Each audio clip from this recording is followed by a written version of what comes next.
ये resemble this अच्छीनियो। Nikita सुमन को रोहन की फोटो दिखाती है। अरे वाह, जीजू तो बड़े हैंडसम है, अच्छी जोड़ी बनेगी तुम्हारी। कौन कौन है तुम्हारे ससुराल में?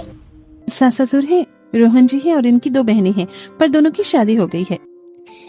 चलिए, तो बहुत खुशी की बात है, दोनों की शादी हो गई है, वरना कुमारी ननंद तो जीना हराम कर देती है। सास को भी सिखा के रखती हैं। अपने पड़ोस में ही देख लो, दिव्या कैसी अपनी माँ को भड़काती है और भाभी को चैन से नहीं रहने देती। हाँ यार, ये तो मैं भी सोच रही थी। चलो अच्छा ही है, मेरी दोनों नंदी शादीशुदा हैं। निकिता ये सोचकर खुश होती है। दूसरी तरफ रोहन का पूरा परिवार हॉल में बैठा होता है। भाई, इतनी जल्दी अच्छी लड़की मिल जाएगी और शादी के भी योग बन जाएगी, ये तो हमने सोचा ही नहीं था।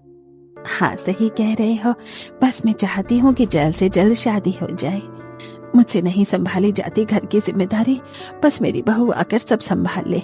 तभी सोफे पर बैठी शिवानी कहती है, हाँ, अब तो आपकी बहू आ जाएगी, आपको ही तो सुख होगा। हम दोनों को तो आप लोगों ने पहले ही बेच दिया, वरना हम भी भाभी का सुख देख लेते। शिवानी की बात सुनकर सब लोग हंसने लगते हैं। अरे, जब आप लोग बड़े थे तो पहले शादी भी तो आपकी ही होती ना। बिल्कुल सही बात। अरे क्या सही क्या गलत? देखो, भाभी की राज में लड़कियां कितने मजे करती है, लेकिन हम तो पहले ही अपने ससुराल की हो गई।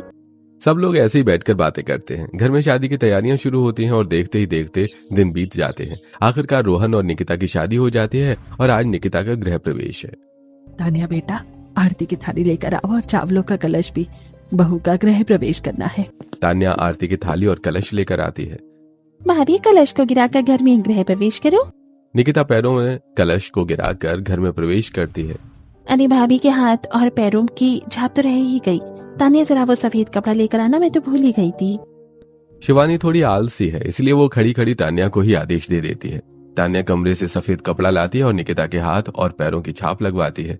इस तरह निकिता का गृह प्रवेश होता है। अरे भाई, हो गई क्या तुम्हारी सारी रस्में? अरे, मुझे तो बहुत नींद आ रही है, मैं तो जा रहा हूँ सोने। हाँ, तो क्या आप गृह प्रवेश करा रहे थे? जाइए, जाकर सो जाइए। सलाह शिवानी से कहती है। बेटा, अभी भाभी को कमरे तक छोड़ाओ, मुझे भी बहुत नींद आ रही है। मैं तो बहुत थक गई शादी में, इतनी सारी भाग दौड़ में। निकिता बहू, कल से ही अपना सारा काम संभाल लेना। सलाह की बात सुनकर सब लोग हंसने लगते हैं। इधर शिवानी और तान्या निकिता को कमरे में छोड़कर आती हैं। लो भाभी, अब आप आराम करो, हम भी जा रहे हैं अपने घर। हमारे बच्चे रो रहे होंगे, उन्हें सोता हुआ छोड़कर आए थे। यह सुनकर निकिता हैरान हो जाती है। दीदी, रात के 11 बजे इस समय आप कैसे जाओगी? निकिता का सवाल सुनकर दोनों बहनें हंसने लगती हैं और रोहन भी मुस्कुरा देता है। अरे, इनको कौन सी फ्लाइट से जाना है? घर के सामने ही तो ससुराल है इनका। हाँ भाभी, देखो, हमारे घर के सामने जो है ना, वो वही मेरा ससुराल है, और इस घर के 4 घर छोड़कर 5वां घर मेरा ससुराल है। तभी तो इनका एक पैर मायके में और एक पैर ससुराल में रहता है। चलो, ये तो अच्छा है, आप लोगों को आने जाने में ज्यादा समय नहीं लगता। हाँ भाभी, चलो ठीक है, हम भी आपकी बातों में लगाए हुए हैं, आप भी थक गई होंगी, अब सो जाओ। तान्या और शिवानी अपने अपने ससुराल चली जाती हैं। इधर निकिता और रोहन भी थोड़ी देर बातें करके सो जाते हैं। अगली सुबह, आज तो मेरी पहली रसोई है, ऐसा खाना बनाऊंगी कि सब उंगलियां चाटते रह जाएंगे। वैसे भी first impression is the last impression. और फिर वो क्या कहते हैं, पति के दिल का रास्ता पेट से होकर जाता है। मतलब रोहन को तो आज भी इम्प्रेस कर दूंगी मैं। निकिता खुद से बातें करते हुए आईने के सामने बैठकर तैयार हो रही है और मन ही मन मुस्कुरा रही है। इतने में रोहन नहाकर वॉशरूम से बाहर आता है। अरे भाई साहब, कितनी खूबसूरत है मेरी बीवी, कहीं मैं सपना तो नहीं देख रहा हूँ? नहीं जी, हकीकत है, और होश में आ जाइए, देखिए मैं आपके सामने ही बैठी हूँ। रोहन निकिता के पास आता है और उसकी मांग अपने हाथों से सजाता है। अब हुआ तुम्हारा श्रृंगार पूरा, वैसे भी मेरी नजर के बिना अधूरा था। निकिता थोड़ा शर्मा जाती है और रोहन उसे प्यार से देखता है। आज मेरी पहली रसोई है, बताओ आप क्या खाओगे?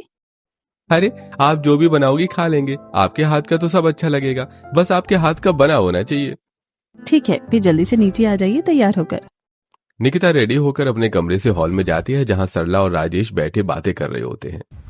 बेटा, हम दोनों ने तो चाय बनाकर पी ली, तुम अपना देख लो, और आज तुम्हारी पहली रसोई है तो मीठे में भी कुछ बना लेना, बाकी जो तुम्हें ठीक लगे तुम पका सकती हो।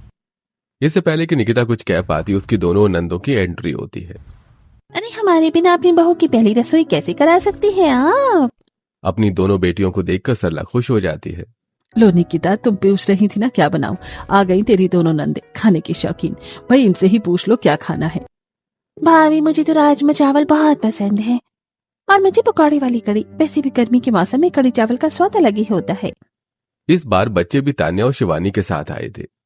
बच्चों, ये है तुम्हारी मामी, चलो मामी को नमस्ते करो। बच्चे निकिता को नमस्ते करते हैं। मम्मी मम्मी मेरे लिए तो आप सैंडविच बनाना। हाँ मम्मी, मैं भी सैंडविच खाऊंगी। मामी मैगी भी बना देना हमारे लिए, जैसा मम्मा बनाती है वैसा। बच्चों की बात सुनकर सब लोग हंसने लगते हैं। तभी सरला कहती है, अरे बेटा ये सब मत खिलाया कर बच्चों को, इनके लिए कुछ हेल्दी सा पकाया कर। अरे मम्मी इतनी गर्मी हो रही है, गर्मी में खाना बनाना कितना मुश्किल होता है और मैगी तो 2 मिनट में बन जाती है। सब लोग आपस में बातें करते रहते हैं। इधर निकिता रसोई में जाकर सोचती है, सबसे पहले चावल भिगो देती हूँ, उसके बाद पकौड़े तल लूंगी। कड़ी के लिए साइड में घोल भी तैयार कर लेती हूँ। अरे बाप रे, कितनी सारी डिशेस बता दी हैं इन लोगों ने। इन्हें बनाने में तो पक्का 4-5 घंटे लग जाएंगे। निकिता अपने दोनों हाथ, दिमाग और दोनों चूल्हे बखूबी चलाती है और खूब मेहनत करके इस गर्मी में खाना बनाती है। अरे यार कितनी गर्मी है। सोचा था ससुराल में पहले दिन अच्छे से तैयार होकर रहूंगी, इंस्टाग्राम पर जैसे पहली रसोई के वीडियो दिखाती है वैसा वीडियो बनाऊंगी, लेकिन यहाँ तो सब उल्टा ही हो गया। इतना सारा खाना बनाना है, वो भी इस गर्मी में। हे भगवान। निकिता बहुत मुश्किल से इतना सारा खाना तैयार करती है, क्योंकि उसने मायके में कभी रोजाना खाना नहीं बनाया था, इसलिए उसे आदत भी नहीं होती। इधर खाना ज्यादा था, इसलिए बनने में थोड़ा समय लग जाता है, जिसकी वजह से घर वालों को भूख भी लग गई थी। अरे बेटा, और कितना समय लगेगा खाने में? बस 2 मिनट पापा जी, आप लोग बैठ जाइए, मैं खाना लगा देती हूँ। निकिता सबके लिए खाना लगाती है। सभी लोग खाना खाने बैठ जाते हैं। वाह मम्मी, यम्मी यम्मी, बहुत अच्छी सैंडविच बनी है ये। हाँ मामी, मैगी भी बहुत अच्छी बनाई है आपने। तो बेटा अगली बार अगर तुम्हारा मैगी खाने का मन करेगा ना, तो मम्मी के पास नहीं, सीधा मामी के पास आना, मामी बना कर देंगी अब आपको। रोहन भी सबके साथ बैठकर खाना खा रहा होता है। सच में निकिता, तुमने बहुत अच्छा खाना बनाया है। हाँ भाभी, मजा ही आ गया। कड़ी चावल तो रोहित को भी बहुत पसंद है। अरे बहू, तो टिफिन में रोहित के लिए भी पैक कर देना। अब क्या तुम लोग गर्मी में जाकर खाना बनाओगी? हाँ यही सही रहेगा भाभी, मेरे लिए भी पैक कर देना। खाना बनाने के बाद निकिता को लगा था कि खाना ज्यादा बन गया है, लेकिन जब सब लोग खाना खाते हैं उसके बाद शिवानी और तान्या अपने पति, सास, ससुर सभी के लिए खाना पैक करवा कर ले जाती है, तो पीछे कुछ भी नहीं बचता। निकिता को अजीब सा लगता है, लेकिन पहला दिन होने की वजह से वो कुछ नहीं कहती। इसी तरह दिन बीत जाता है और फिर अगली सुबह। आज रोहन की पसंद का नाश्ता बनाऊंगी। उसने मुझे बताया था कि उसे व्हाइट सॉस पास्ता बहुत पसंद है। निकिता रसोई में जाकर व्हाइट सॉस पास्ता की तैयारी करती है। तभी पीछे से राजेश आवाज लगाते हैं, अरे बेटा, पहले मेरे लिए साधारण रोटी बना देना, मुझे रोटी खाकर दवाई लेनी है। एक तरफ निकिता पास्ता बनाती है, दूसरी तरफ आटा लगाकर रोटियां बेलने लगती है। इधर शिवानी सरला को फोन करती है। हाँ बेटा, क्या हुआ? तेरी आवाज तो बड़ी थकी थकी लग रही है। मम्मी क्या बताऊं, अभी सोकर उठी हूँ, सिर में बहुत तेज दर्द हो रहा है। उठकर देखा तो मामा मामी घर पर आई हुए हैं। अब इनके लिए खाना भी बनाना है। मैंने जैसे तैसे करके सब्जी तो बना ली है, लेकिन रोटी बनाने की हिम्मत नहीं हो रही है। अरे तो रोटी मत बनाना, एक काम कर, रसोई वाली खिड़की पर आ जा। निकिता ने रोटी बना ली है, मैं तुझे वहीं से दे देती हूँ। ये सुनकर निकिता हैरान रह जाती है। इधर शिवानी भी रसोई वाली खिड़की के बाहर आ जाती है। निकिता ने जितनी रोटियां बनाई थी, सरला सारी रोटियां उठाकर शिवानी को दे देती है। निकिता खड़े खड़े बस देखती रह जाती है। बेटा शिवानी की तबीयत खराब है, उनके घर मेहमान आ गए थे, तो हमारे लिए दोबारा रोटियां बना लेना। निकिता सोच रही थी कि उसने सारा काम खत्म कर दिया है, अब वो रोहन के साथ आराम से नाश्ता एंजॉय करेगी, लेकिन उसे क्या पता था कि उसे फिर से रोटियां बनानी पड़ेंगी। हे भगवान, एक तो गर्मी, ऊपर से दोबारा काम। निकिता फिर से आटा लगाती है और राजेश के लिए रोटियां बनाती है। उसके बाद वो सरला और राजेश को नाश्ता देती है और फिर अपने कमरे में रोहन के लिए नाश्ता लेकर जाती है। मैडम, मिल गई आपको फुर्सत अपने पति के लिए? क्या बताऊं यार, कितने काम होते हैं घर में। हाँ भाई, घर के काम करने के लिए ही तो शादी की है तुमने। पति का क्या, पति तो इंतजार करता रहेगा। रोहन थोड़ा सा नाराज होने का नाटक करता है। निकिता प्यार से अपने हाथों से उसे पास्ता खिलाती है और इसी तरह आज का दिन बीत जाता है। अगले दिन ओह शिट, 9 बज गए। हे भगवान, 15 मिनट में गोलू की स्कूल की बस आ जाएगी और मैंने तो उसके लिए टिफिन भी पैक नहीं किया। तान्या उठकर हॉल में जाती है। रोहित लैपटॉप पर अपना काम कर रहा होता है। उठ गई तुम? यार नाश्ता बना दो, कितनी देर से उठा रहा हूं तुम्हें। यार तुम्हें दिखता नहीं क्या, प्रेगनेंसी में कितनी थकान होती है, ऊपर से मैं लेट उठी हूँ। तुम कैंटीन से ही कुछ खा लेना। हाँ भाई, हम तो रोज बाहर का ही खाते हैं। तुम गोलू को देखो, उसका तो टिफिन बना दो कम से कम। गोलू की टेंशन तुम मत लो, मैं देख लूंगी इसका। बेचारा रोहित हर बार की तरह बिना ब्रेकफास्ट और बिना लंच लिए ऑफिस चला जाता है, क्योंकि तान्या बहुत आलसी है। अब तो वैसे भी उसका छठा महीना चल रहा है। रोहित को तो मैंने भेज दिया, अब गोलू का टिफिन कैसे तैयार करूं? तान्या कुछ देर सोचती है। आइडिया मम्मी को बोलती हूँ, भाभी टिफिन तैयार कर देगी गोलू का। तान्या अपनी माँ को फोन करती है। मम्मी, भाभी को बोल दो गोलू का टिफिन तैयार कर दे, मैं 5 मिनट में किचन वाली खिड़की पर आकर ले जाऊंगी। तान्या ऐसे आदेश देती है जैसे उसके घर पर 4-5 नौकर लगे हों। वो गोलू को स्कूल के लिए तैयार करती है और मायके के किचन वाली खिड़की पर टिफिन लेने पहुंच जाती है। अरे मम्मी, ये टिफिन तो मैंने रोहन के लिए बनाया था। तो क्या हो गया, दोबारा बना देना। वैसे भी रोहन को तो 10 बजे जाना है ऑफिस। बच्चे की स्कूल की बस छूट जाएगी, छोटा बच्चा है, दिन भर भूखा रहेगा क्या? सरला रोहन के लिए बना हुआ टिफिन ही गोलू को पकड़ा देती है। तान्या अपने बच्चे को लेकर चली जाती है और उसे स्कूल बस तक छोड़कर जाती है। निकिता को ये सब बहुत अजीब लगने लगता है। ऐसे दिन बीतने लगते हैं। एक दिन निकिता रसोई में काम कर रही होती है। यार, आज तो बहुत गर्मी है। एक काम करती हूँ, रात के लिए भी सब्जी अभी बना लेती हूँ। शाम को सिर्फ गरम गरम रोटियां ही बनानी पड़ेंगी। वैसे भी हम घर में 3 ही तो लोग हैं। निकिता लंच में ही शाम के लिए थोड़ी एक्स्ट्रा सब्जी बना लेती है। थोड़ी देर में सब लोग खाना खा लेते हैं। हे भगवान, आज तो मेरी कमर में बहुत दर्द हो रहा है। बहू, मैं अपने कमरे में आराम करने जा रही हूँ। ठीक है मम्मी, मैंने भी घर का सारा काम खत्म कर दिया है, मैं भी थोड़ी देर आराम कर लेती हूँ। निकिता अपने कमरे में आराम करने के लिए जाती है। तभी तान्या घर पर आती है। भाभी, मैं और रोहित आज बाजार जा रहे हैं, थोड़ा घूमने और शॉपिंग वगैरह के लिए। आप प्लीज गोलू का ध्यान रख लेना। तान्या अपना बच्चा निकिता के पास छोड़कर चली जाती है। निकिता की आंखों में नींद साफ दिखाई दे रही थी, लेकिन गोलू का ध्यान रखने की वजह से वो सो नहीं पाती। इधर गोलू उसे खूब परेशान करता है। मम्मी, मुझे वो वाले टेडी चाहिए। बेटा, यहाँ इतने खिलौने हैं ना, आप इनसे खेल लो। लेकिन गोलू जिद करने लगता है और रोने लगता है। निकिता उसे मनाने की पूरी कोशिश करती है। थोड़ी देर बाद, मम्मी, मुझे भूख लगी है, मेरे लिए वैसी सैंडविच बना दो जैसे आपने उस दिन बनाई थी। निकिता गोलू के लिए सैंडविच बना देती है और इसी तरह शाम हो जाती है और वो 1 मिनट भी आराम नहीं कर पाती। शाम को तान्या आती है और गोलू को लेकर चली जाती है। बहू, सुबह के कपड़े छत पर सूख रहे हैं, जरा उन्हें उतार तो ले। इतनी धूप निकलती है आजकल, रंग फीका हो जाएगा। हाँ मम्मी, मैं लेने ही जा रही थी। निकिता छत से कपड़े लेने जाती है। इधर सरला का फोन बजता है। हाँ बेटा। अरे मम्मी, आज मैं सब्जी बनाना भूल ही गई, और देखो ना कितनी गर्मी हो रही है, मैं मार्केट से सब्जी भी नहीं लाई। आप मुझे थोड़ी सब्जी पकड़ा दो ना। हर बार की तरह शिवानी रसोई वाली खिड़की पर आकर खड़ी हो जाती है। इधर सरला रसोई में जाकर फ्रिज में रखी वो सारी सब्जी निकाल लेती है जो निकिता ने शाम के लिए बनाई थी और शिवानी को दे देती है। शिवानी सब्जी लेकर अपने ससुराल चली जाती है। दूसरी तरफ निकिता छत से कपड़े उतार रही होती है। इधर पड़ोसन पूनम भी अपनी छत पर कपड़े उतार रही होती है। तभी उसकी नजर निकिता पर जाती है। अरे तुम ही हो सरला की बहू? हाँ चाची जी, मैं ही हूँ। भाई, बहू तो सरला ने बड़ी अच्छी देखी है, लेकिन तुम तो ईद के चांद की तरह घर में ही रहती हो। आज नजर आई हो। कितने दिन हो गए हैं तुम्हारी शादी को? बस चाची, घर के कामों में लगी रहती हूँ, बाहर आना जाना ही नहीं होता। निकिता सच तो नहीं कह सकती थी, क्योंकि असल में वो अपनी दोनों नंदों की वजह से कहीं आ जा नहीं पाती। वो थोड़ी देर पड़ोसन से बात करती है और फिर सबके कपड़े लेकर नीचे आ जाती है। शादी के बाद से हम दोनों कहीं बाहर घूमने ही नहीं गए। ऐसा करती हूँ, आज डिनर जल्दी बना लेती हूँ। अगर समय बच गया तो हम दोनों शॉपिंग करने चले जाएंगे। इसी बहाने थोड़ा बाहर घूमना फिरना भी हो जाएगा। निकिता रसोई में जाकर गर्मा गर्म रोटियां बना देती है। थोड़ी देर में रोहित भी ऑफिस से आ जाता है। जैसे ही खाने का समय होता है, अरे बेटा, खाना लगा दो। आजकल तो गर्मी और मच्छर रात के समय बढ़ते ही जा रहे हैं।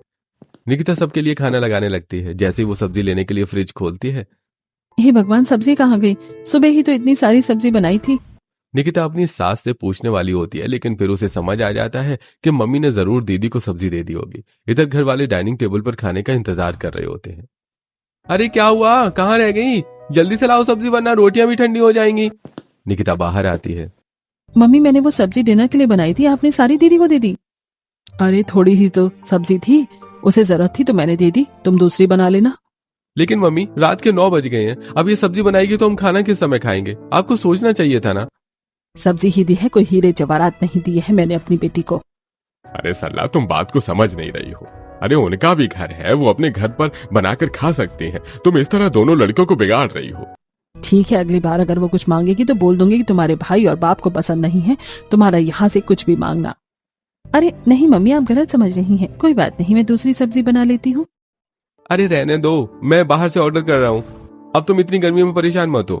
राजेश और रोहन काफी समय से शिवानी और तान्या की हरकतें चुपचाप देख रहे थे, लेकिन आज दोनों को गुस्सा आ जाता है और वो सरला को कुछ बातें सुना देते हैं। इधर रोहन सब्जी ऑर्डर करता है, थोड़ी देर में सब्जी आ जाती है और सब लोग बैठकर खाना खाते हैं।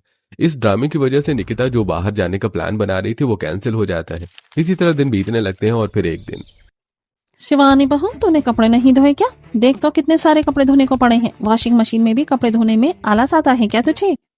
दिन भर इतना काम होता है कि इस घर में मैं तो करती ही रहती हूँ। धो दूंगी मैं आज, दूसरे पहन लीजिए ना। वैसे तो शिवानी पहले से ही कामचोर थी, लेकिन अब उसकी भाभी आ गई थी तो वो छोटे छोटे काम भी निकिता से करवा लेती थी, जिसकी वजह से उसका अपने ससुराल के कामों में भी ध्यान नहीं रहता था। शिवानी अपने कमरे में लेटी होती है, तभी तान्या का फोन आता है। दीदी, मेरे घर पर आज लाइट नहीं आ रही है और आपको तो पता ही है प्रेगनेंसी में कितनी गर्मी लगती है, ऊपर से पानी भी नहीं है घर में। हाँ, गर्मी तो लगती है, लेकिन टेंशन क्यों ले रही है? चल मम्मी के घर चलते हैं, वहीं आराम से भाभी के हाथ का बना खाना खाएंगे और एसी में आराम करेंगे। हाँ, ये सही आइडिया है। दोनों फोन रख देती हैं।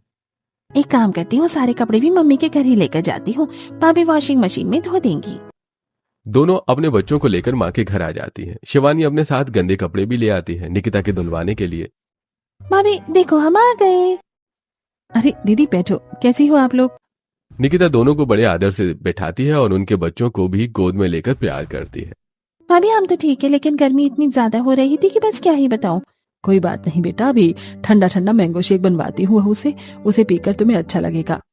भाभी वो मेरी मशीन खराब हो गई है, ये कपड़े भी वॉशिंग मशीन में डाल देना प्लीज, जब तक हम बात करेंगे धुल जाएंगे। निकिता वॉशिंग मशीन में कपड़े डालते होंगे। ये भगवान, लगता है दीदी ने एक हफ्ते से कपड़े नहीं धोए हैं, इतने कपड़े इकट्ठे कर रखे हैं। कपड़े मशीन में डालने के बाद निकिता रसोई में जाकर मैंगो शेक बनाती है और सबको देती है।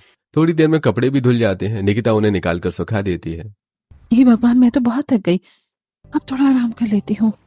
जैसे ही निकिता अपने कमरे में आराम करने के लिए जाती है, उसकी दोनों नंदें बच्चों के साथ एसी चलाकर उसके बेड पर आराम से सो रही होती हैं। अरे बेड पर तो जगह ही नहीं है। निकिता को न चाहते हुए भी हॉल में जाकर सोफे पर लेटना पड़ता है और इसी तरह आज का दिन भी बीत जाता है। अगले दिन राजेश हॉल में बैठा होता है, तभी बिजली का बिल आता है। बिल देखकर ए भगवान, 1 महीने का इतना ज्यादा बिल। तभी रोहन अपने कमरे में आता है। अरे पापा, ये तो छोड़िए, आप ये देखिए राशन का हिसाब। आपको याद है शादी के समय हमने सामान एक्स्ट्रा खरीदा था कि 4 महीने तक काफी रहेगा, लेकिन 2 महीने में भी नहीं चल पाया। तभी सरला वहां आ जाती है। अरे बेटा, गर्मी में थोड़ा खर्च ज्यादा होता है और बिजली का तो देखो, कूलर पंखे एसी सब चलते हैं। सरला, ये सब तुम्हारी दोनों लाडलियों की वजह से हो रहा है, जो अपने ससुराल में रहना पसंद ही नहीं करती। हाँ पापा सही कह रहे हैं, आपको दीदी लोगों को समझाना चाहिए। आप उनसे जाकर पूछो, उनका तो महीने का खर्च 500 रुपए भी नहीं आया होगा। तान्या और शिवानी का रोहन की शादी के बाद घर पर आना जाना कुछ ज्यादा ही हो गया था और अब ये बात सरला को भी धीरे धीरे महसूस होने लगी थी। अरे मेरी बेटियों की वजह से कितना ही राशन पानी खत्म हो गया होगा।